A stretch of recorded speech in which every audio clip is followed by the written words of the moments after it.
Sarah Chen stared at her reflection in the bathroom mirror, applying the final touches of mascara with practiced precision. The black cocktail dress she'd chosen hung perfectly on her frame. Elegant, professional, appropriate for a corporate celebration. She'd been looking forward to this evening for weeks, ever since Marcus had received the news about his promotion to regional director at Hartwell & Associates. "Are you almost ready?" she called out to her husband, who was adjusting his tie in their bedroom. "The party starts at 7, and you know how downtown traffic can be." Marcus appeared in the doorway, looking handsome in his charcoal gray suit. At 42, he still had the same confident bearing that had attracted her during their college years at Northwestern. But lately, something had shifted in his demeanor. A distance that seemed to grow wider with each career milestone. "About that," Marcus said, his tone careful and measured. "I've been thinking, and I don't think you should come tonight." Sarah's hand froze halfway to the lipstick tube on the vanity. "Excuse me? This is a big night for me, Sarah. The company's entire executive team will be there, along with potential clients and investors. I need to focus on networking, on making the right impressions." He loosened his tie slightly, avoiding her gaze in the mirror. "Having you there would just complicate things." The words hit her like a physical blow. After 12 years of marriage, 8 of which she'd spent supporting his career ambitions, attending every company barbecue, every client dinner, every spouse-included event with a smile and charm that had often helped him seal deals, he was telling her she would complicate things. Complicate how? Sarah's voice was steady, but her knuckles were white as she gripped the edge of the vanity. Marcus ran a hand through his salt and pepper hair, a gesture she recognized as his tell when he was uncomfortable. "Look, you don't understand the corporate world like I do. These events aren't social gatherings. They're strategic opportunities. Every conversation matters. Every introduction could lead to something bigger. I can't afford distractions." Distractions. The word came out flat, emotionless. "Is that what I am to you now? That's not what I meant, and you know it." Marcus's reflection met hers in the mirror, and she saw a flicker of guilt in his dark eyes. "You're brilliant at what you do, but your world is different. Freelance marketing consulting, working from home. It's not the same as navigating corporate politics at this level." Sarah turned to face him directly, her green eyes flashing with a hurt that was rapidly transforming into something sharper. "My world? Marcus, I've built a client base that includes 3 Fortune 500 companies. I've increased digital engagement for my clients by an average of 40%. I've been doing this successfully for 6 years, while you climbed your corporate ladder. I know, and I'm proud of you. But tonight isn't about proving yourself. It's about me securing my future at the company. Our future." The patronizing tone in his voice was the final straw. Sarah had heard it creeping into his speech more frequently over the past year, ever since he'd been promoted to senior management. It was as if her success had somehow diminished in inverse proportion to his climbing status. "I see." Sarah's voice was dangerously quiet. "So my presence at your promotion party, an event celebrating an achievement that I've supported through every late night, every canceled vacation, every missed anniversary dinner, would somehow undermine your professional standing." Marcus had the grace to look uncomfortable. "You're twisting my words." "Am I? Because what I'm hearing is that the woman who put her own career aspirations on hold to move across the country for your job, who entertained your colleagues' wives while you networked, who smiled and played the perfect corporate spouse for over a decade, is now too much of a liability to be seen with you at the pinnacle of your success. Sarah, please don't be dramatic. This is just one night." "One night," she laughed, but there was no humor in it. "The night you become regional director. The night that validates everything we've worked toward together. Except apparently, we didn't work toward it together. You did, and I was just, what, along for the ride?" Marcus checked his watch, clearly eager to end the conversation. "I'm going to be late. We can discuss this when I get home." He moved toward her, perhaps intending to kiss her goodbye, but Sarah stepped back. "Go," she said quietly. "Enjoy your party. Network with your important people. Make your strategic connections, but don't pretend this is about what's best for us when it's clearly about what's most convenient for you." After Marcus left, Sarah sat on their bed for a long time, staring at the framed photo on the nightstand. It had been taken at last year's company Christmas party. She and Marcus laughing at something James Morrison, the vice president, had said. Sarah remembered that conversation clearly, Morrison had been genuinely interested in her work, asking insightful questions about digital marketing strategies, and expressing surprise that the company wasn't leveraging her expertise. "Your husband is lucky to have someone with your insights," Morrison had told her that night. "We could use that kind of strategic thinking for our company events. Have you ever considered consulting for us?" At the time, Marcus had smoothly deflected the suggestion, steering the conversation toward his own projects. Sarah had thought nothing of it then, but now the memory took on a different significance. She walked to her home office and pulled out the business card Morrison had given her that night.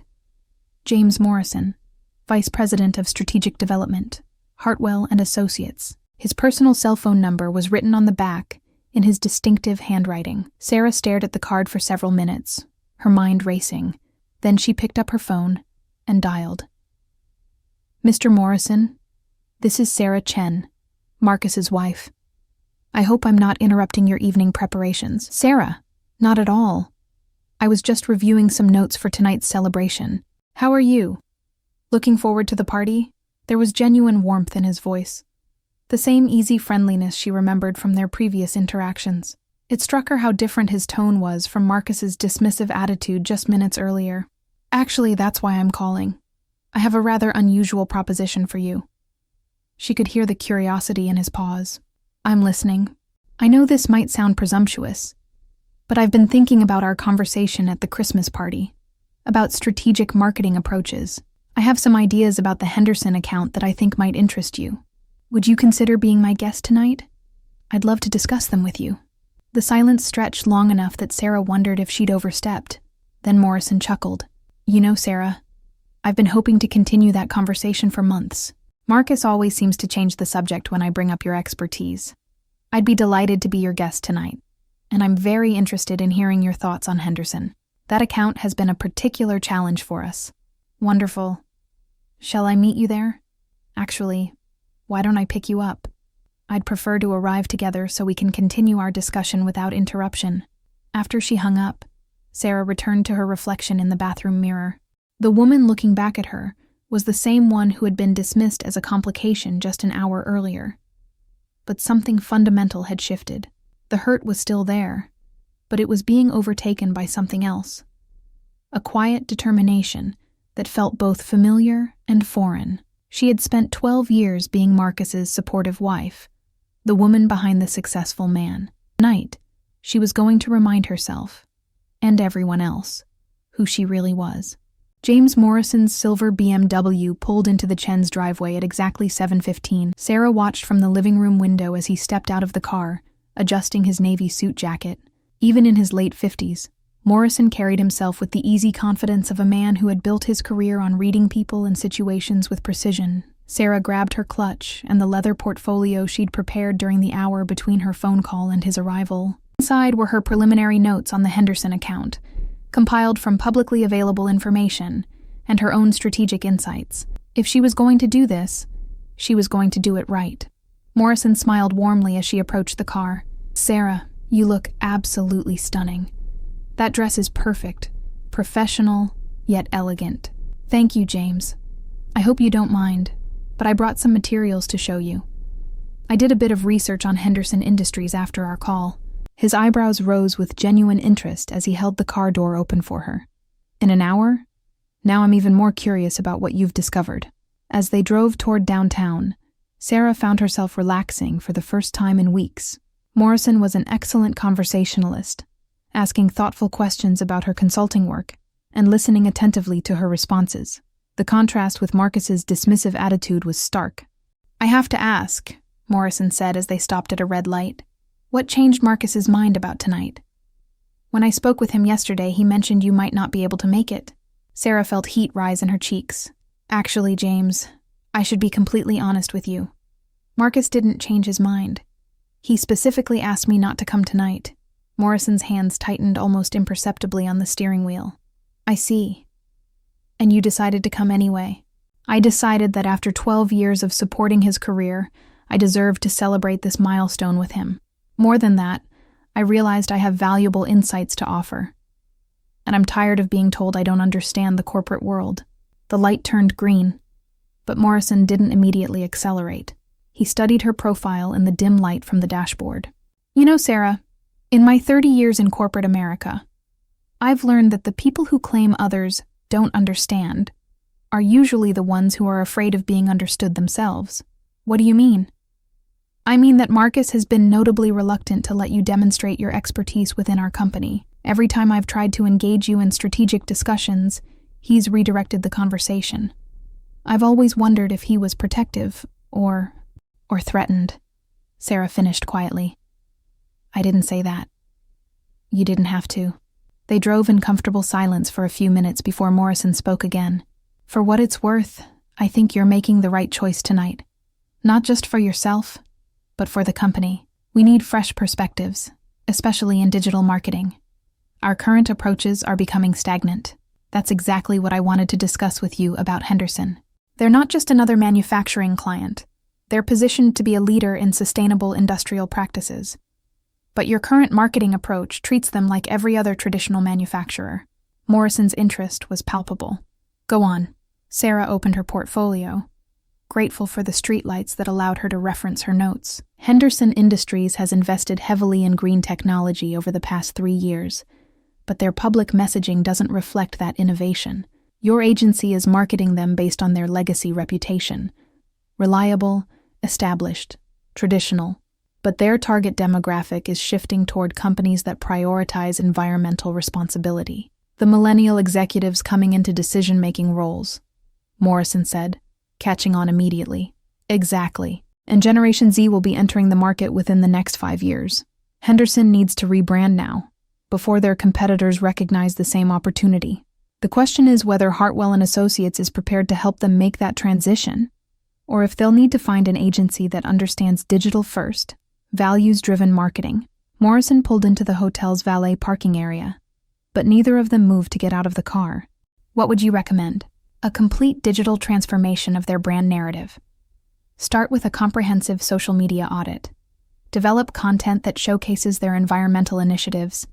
Create partnerships with sustainability influencers in the industrial space. Most importantly, shift their messaging from "we've always done things this way" to "we're pioneering the future of responsible manufacturing." And you believe this approach would increase their market penetration? Sarah pulled out her tablet, swiping to a presentation she'd quickly assembled. Based on similar transformations I've managed for other B2B clients, I'd estimate a 20 to 30% increase in qualified leads within the first 6 months, with significantly higher conversion rates from younger decision-makers. Morrison whistled softly. Sarah, this is exactly the kind of strategic thinking we need. Why hasn't Marcus brought you in on client consultations before? The question hung in the air between them. Sarah had been asking herself the same thing for months, but hearing it from Morrison crystallized something she'd been reluctant to acknowledge. I think, she said carefully, Marcus prefers to keep his professional and personal lives separate. He's always said it would be awkward to work with his spouse. Has he said that, or has he said you wouldn't understand the corporate environment? The distinction was subtle, but significant. Sarah realized that Marcus's objections had always focused on her supposed limitations, not on the potential complications of mixing business with personal relationships. The latter, she admitted. Morrison nodded grimly. Sarah, I've been in this business long enough to recognize talent when I see it. What you've just presented to me in a 20-minute car ride is more innovative than anything our current digital marketing team has proposed in the past year. If Marcus can't see that, or if he's deliberately preventing you from contributing your expertise, then he's doing both you and the company a disservice. The valet approached their car, clearly wondering why they were sitting in the parking lane having an intense conversation. Morrison handed him the keys and came around to open Sarah's door. Are you ready for this? He asked as she stepped out of the car. Sarah looked up at the elegant hotel facade, knowing that somewhere inside, Marcus was networking and celebrating, confident that his problematic wife was safely at home. In a few minutes, that confidence would be shattered, and there would be no going back. I'm ready, she said, surprising herself with how much she meant it. As they walked toward the hotel entrance, Morrison placed a gentle hand on her elbow. Sarah, I want you to know that regardless of what happens tonight with Marcus, I'd like to discuss bringing you on as a consultant for the Henderson account. Your insights are exactly what we need, and I think it's time Hartwell & Associates started recognizing all the talent available to us. Sarah felt a surge of validation that had nothing to do with her marriage and everything to do with her professional worth. For the first time in months, she felt like herself again. Not Marcus's wife, not a corporate spouse, but Sarah Chen, strategic marketing consultant and businesswoman. "I'd be very interested in that conversation," she replied. They approached the ballroom doors, and Sarah could hear the buzz of conversation and laughter from inside. Her heart rate quickened, but not with nervousness, with anticipation. "Shall we?" Morrison asked, offering her his arm. "Let's do this," Sarah said, linking her arm through his. As they stepped into the ballroom together, Sarah caught sight of Marcus across the room, holding court with a group of middle managers. He looked confident, relaxed, completely in his element. That was about to change. The Hartwell and Associates promotion party was in full swing when Sarah and James Morrison stepped through the ballroom's ornate double doors. The hotel had spared no expense for the company's celebration. Crystal chandeliers cast warm light over elegantly dressed executives, while servers in crisp white shirts circulated with champagne and hors d'oeuvres. A jazz quartet played softly in one corner, their music weaving through the animated conversations of nearly 200 guests. Sarah paused just inside the entrance, taking in the scene. She had attended dozens of similar events over the years, always as Marcus's plus one, always introduced as Marcus's wife. Tonight felt fundamentally different. Tonight, she was James Morrison's guest, here to discuss business strategy and contribute her professional expertise. "Impressive turnout," Morrison observed, scanning the crowd with the practiced eye of a senior executive. "I see Henderson's CEO is here. Perfect timing for our conversation." "Which one is he?" Sarah asked, grateful for any distraction from the butterflies in her stomach. "Thomas Henderson, over by the bar. Distinguished gentleman with the silver beard, talking to our head of accounts. I'll introduce you later, after we've made our presence known."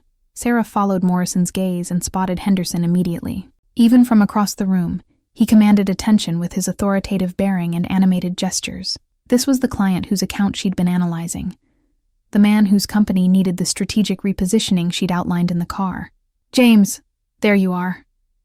A stylishly dressed woman in her 40s approached them, her smile genuine and warm.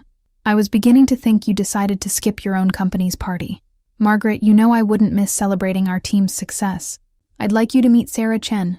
She's a strategic marketing consultant with some fascinating insights about our digital transformation needs." Sarah extended her hand, pleased that Morrison had introduced her by her professional identity rather than her relationship to Marcus. "Pleasure to meet you, Margaret. Margaret heads our human resources department," Morrison explained. "She's been advocating for more diverse consulting partnerships for months." "Really?" Margaret's eyes lit up with interest. "What's your specialty, Sarah?" "Digital marketing transformation for B2B companies, with a focus on rebranding established firms for emerging markets.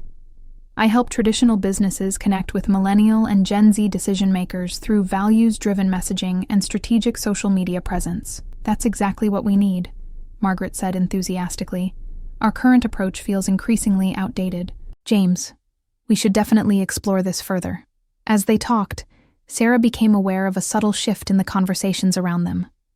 She caught glimpses of curious glances, heard her name mentioned in hushed tones. Word was spreading through the party that Marcus Chen's wife had arrived with the vice president, and she was discussing business strategy instead of making small talk about children or vacation plans. "Sarah?" The familiar voice made her stomach clench. She turned to find Marcus approaching, his expression carefully controlled but his eyes sharp with confusion and anger. "I didn't expect to see you here." "Marcus," her voice was steady, professional. "Congratulations on your promotion. It's well-deserved. Thank you." His gaze shifted between Sarah and Morrison, clearly trying to process the situation. "James, I didn't realize you knew Sarah was planning to attend." "Actually," Morrison said smoothly, "Sarah called me this afternoon with some intriguing ideas about the Henderson account. I thought tonight would be perfect for continuing our discussion in a more informal setting." Marcus's jaw tightened almost imperceptibly. "The Henderson account?" "Sarah has some innovative approaches to digital marketing that could significantly improve our client retention and expansion," Margaret added, oblivious to the undercurrent of tension. "James, you should introduce her to the digital marketing team. I'd be happy to discuss my recommendations," Sarah said, looking directly at Marcus. "I believe fresh perspectives can be valuable, especially when approaching established challenges from new angles." The words were professional, but Marcus heard the underlying message.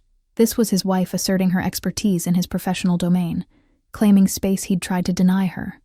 "Of course," Marcus said, his corporate smile not quite reaching his eyes. "Sarah has always been full of ideas." The dismissive tone was subtle, but Morrison caught it immediately. Ideas that could potentially increase Henderson's market penetration by 20 to 30% within 6 months, he said firmly. "I'd hardly call that just being full of ideas." Margaret looked impressed. 20 to 30%? That would be a game changer for that account. "It's a preliminary assessment," Sarah said modestly. "But based on similar transformations I've managed for other clients, I believe it's achievable with the right strategic approach." "Other clients?" Marcus's question came out sharper than he'd intended. "Sarah, you work primarily with small businesses and nonprofits." The comment was clearly meant to diminish her credibility, but it backfired spectacularly. Sarah straightened her shoulders, and when she spoke, her voice carried the authority of someone who had been underestimated once too often. "Actually, Marcus, my current client portfolio includes 3 Fortune 500 companies, 2 of which are in manufacturing industries similar to Henderson's. Last quarter, I helped increase digital engagement for Peterson Industries by 42%, which translated to a 15% increase in qualified leads. The quarter before that, I managed a complete brand repositioning for Caldwell Manufacturing that resulted in their most successful product launch in company history." The silence that followed was deafening. Margaret and Morrison exchanged glances, clearly impressed, while Marcus stood frozen, apparently hearing about his wife's professional achievements for the first time. "Peterson Industries," Margaret asked. "They're one of our biggest competitors."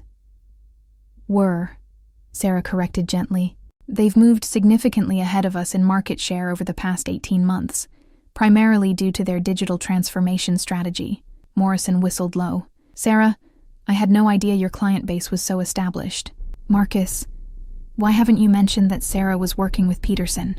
Marcus opened his mouth, then closed it, clearly struggling for a response that wouldn't reveal his ignorance about his wife's career success. "I prefer to keep my professional and personal lives separate," he finally managed.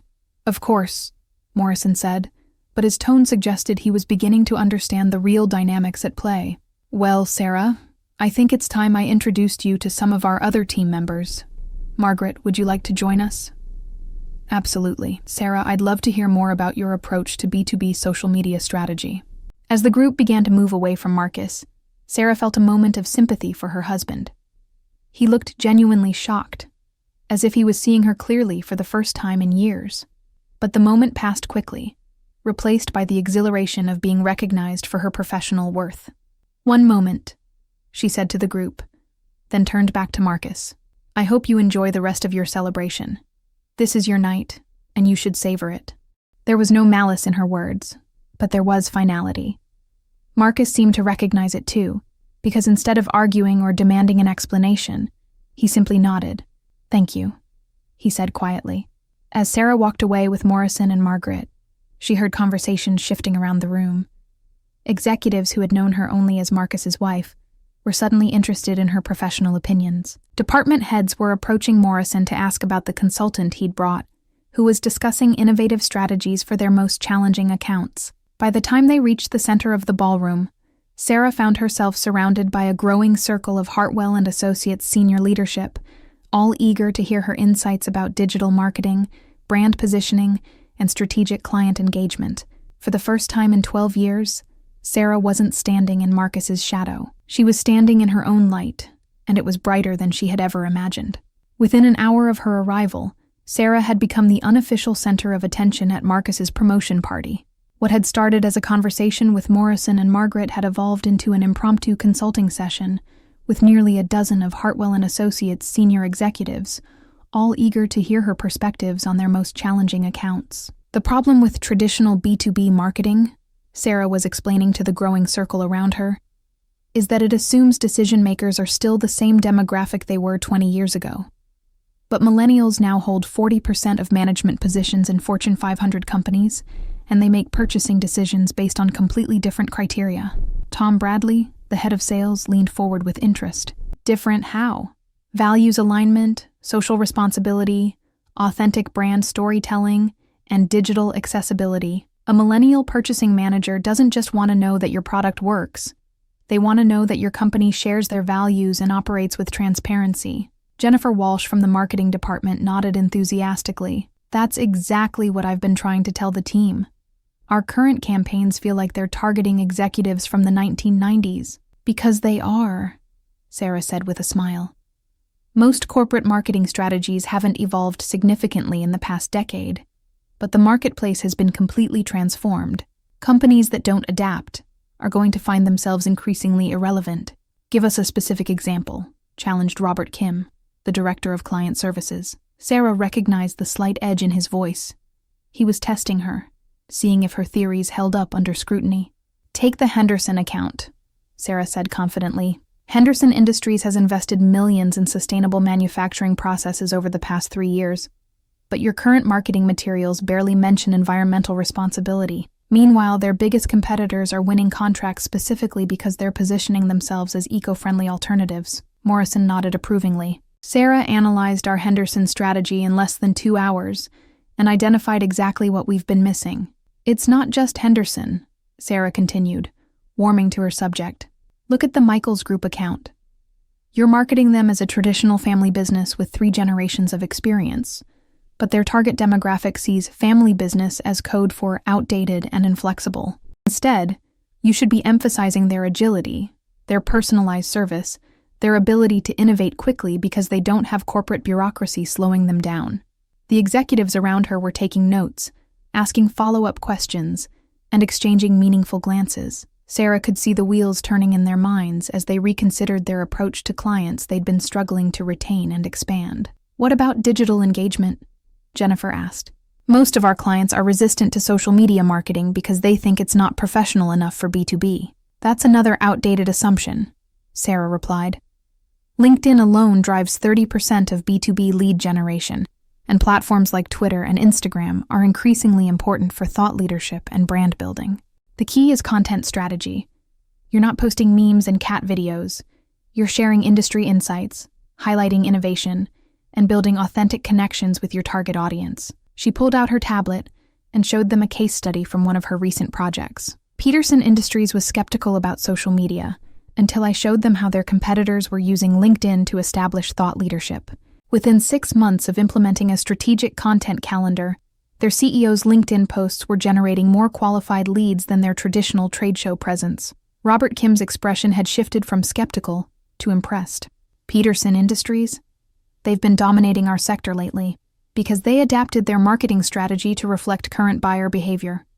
Sarah said simply, they're not necessarily better than your clients.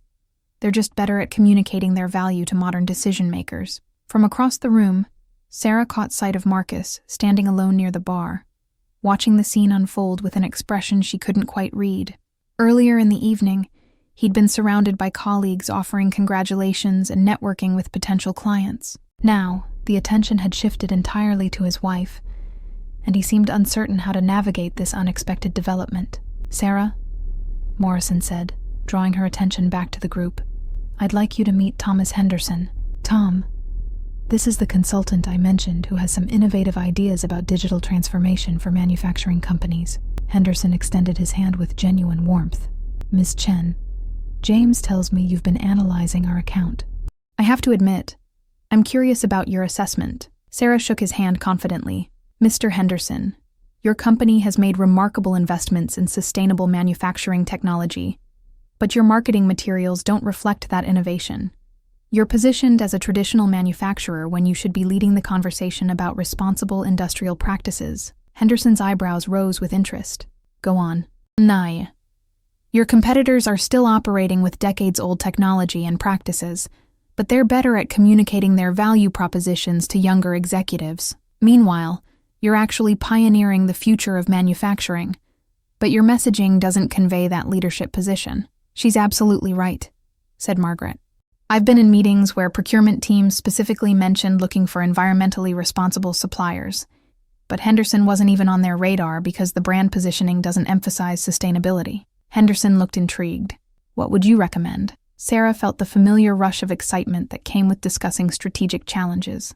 A complete brand narrative transformation. Start with thought leadership content that positions you as an industry innovator, not just another manufacturer. Develop case studies that showcase your environmental impact. Create partnerships with sustainability organizations. Most importantly, shift your messaging from reliable and established to pioneering the future of responsible manufacturing. And you believe this approach would improve our market position? I believe it would transform your market position, Sarah said confidently. You wouldn't just be competing for contracts. You'd be setting the standard for your entire industry. Henderson exchanged glances with Morrison. James, I think we need to have a serious conversation about bringing Ms. Chen on as a consultant. I was hoping you'd say that, Morrison replied with a smile. As the conversation continued, Sarah noticed that the circle around her had grown even larger. Word had spread throughout the party that Marcus's wife was discussing innovative business strategies with the company's biggest client, and executives who had never spoken to her beyond polite pleasantries were suddenly eager to hear her insights. Mrs. Chen, said David Park, the head of new business development, do you have experience with healthcare industry marketing? We've been struggling with the Riverside Health System account. Actually, yes. Healthcare marketing is particularly challenging because you're often dealing with multiple decision makers with different priorities. Medical staff focused on patient outcomes, administrators concerned with cost efficiency, and executives looking at long-term strategic positioning. As Sarah launched into her analysis of healthcare marketing challenges, she caught sight of Marcus approaching the group. His expression was complex, pride mixed with something that looked like surprise, as if he was seeing his wife clearly for the first time. "Excuse me," he said politely, addressing the group but looking at Sarah. "I don't mean to interrupt, but I wanted to congratulate my wife on apparently impressing everyone at my promotion party." There was no sarcasm in his tone, but there was something else, a recognition that the dynamic between them had fundamentally shifted. Sarah met his gaze steadily, seeing both acknowledgement and uncertainty in his eyes. "Thank you," she said simply. "Congratulations again on your promotion. You've worked very hard for this opportunity." The conversation resumed around them, but Sarah sensed that something significant had passed between her and Marcus in that brief exchange. He had spent years dismissing her professional capabilities, convinced that she didn't understand his corporate world. Tonight, she had proven not only that she understood it, but that she could navigate it with expertise that impressed his colleagues and clients. As the party continued, Sarah found herself energized by the professional discussions, the strategic challenges, and the recognition of her expertise. For the first time in years, she felt fully herself. Not Marcus's wife, not a corporate spouse, but Sarah Chen, successful businesswoman and strategic consultant. The evening was far from over, but she already knew that everything had changed. The question now was what she would do with this newfound recognition, and how it would reshape her relationship with the man who had tried to keep her in the shadows. The party was winding down when Morrison approached Sarah with Thomas Henderson and two other executives she hadn't met earlier. The jazz quartet had switched to softer melodies, and many of the guests had begun to drift toward the exits, but the core group of senior leadership seemed reluctant to end their conversations with her. "Sarah," Morrison said, "I'd like you to meet David Castellanos, our Chief Financial Officer, and Linda Zhao, our Director of Strategic Partnerships. They've been following our discussion about digital transformation, and they have some questions about implementation costs and timeline." Sarah shook hands with both executives, noting their professional demeanor and focused attention. These weren't polite social interactions. They were serious business discussions with people who had decision-making authority. "Ms. Chen," Castellanos said, "the strategies you've outlined tonight sound promising, but I need to understand the financial investment required. If we're talking about comprehensive digital transformation from multiple client accounts, what kind of budget are we looking at?" Sarah appreciated his directness. "That depends on the scope and timeline, but I can give you some general parameters. For a client like Henderson Industries, a complete brand repositioning and digital marketing overhaul would typically run between $200,000 and $400,000 over the first year, with ongoing monthly retainers for content creation and campaign management." "And the expected ROI?" Zhao asked. "Based on similar transformations I've managed, clients typically see a 15-20% increase in qualified leads within the first 6 months, with conversion rates improving by 25 to 30% as the messaging becomes more targeted to their actual decision-makers." Henderson whistled softly. "Those numbers would more than justify the investment. The key," Sarah continued, is understanding that digital transformation isn't just about adding social media accounts or updating websites. It's about fundamentally shifting how a company communicates its value proposition to reflect current market realities. Could you develop a comprehensive proposal for the Henderson account? Morrison asked. Something we could review in detail? Of course. I'd need about a week to conduct a thorough audit of current messaging, competitor analysis, and strategic recommendations. But yes, I could provide a complete transformation roadmap. As they talked, Sarah became aware that Marcus was standing at the edge of their group, listening to every word. His expression had evolved throughout the evening from confusion to surprise, to something that looked like genuine admiration. When their eyes met, he stepped forward. "Excuse me," Marcus said to the group, "but I couldn't help overhearing. Sarah, I had no idea your consulting practice had grown to this level. When did you start working with Fortune 500 companies?" The question wasn't dismissive this time. It was genuinely curious, as if he was trying to reconcile the woman he thought he knew with the professional he was observing tonight. "About 3 years ago," Sarah replied honestly. "It started when one of my nonprofit clients referred me to Peterson Industries. Their CEO was impressed with the digital campaign I'd developed, and word spread from there." 3 years ago, Marcus repeated slowly. "You never mentioned working with Peterson. You never asked about my work," Sarah said gently, without accusation, but with complete honesty. "Whenever I tried to discuss my projects, you seemed more interested in talking about your own career challenges." The truth of her statement hung in the air between them.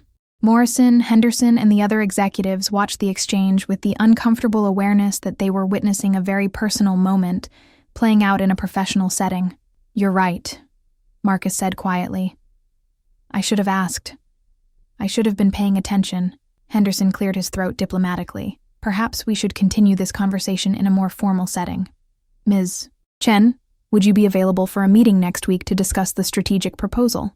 "Absolutely," Sarah replied, grateful for the professional redirect. "Excellent. James, let's schedule something for Wednesday morning. I'd like our entire marketing team to hear Ms. Chen's recommendations." As the executives began making their farewells, exchanging business cards and scheduling follow-up,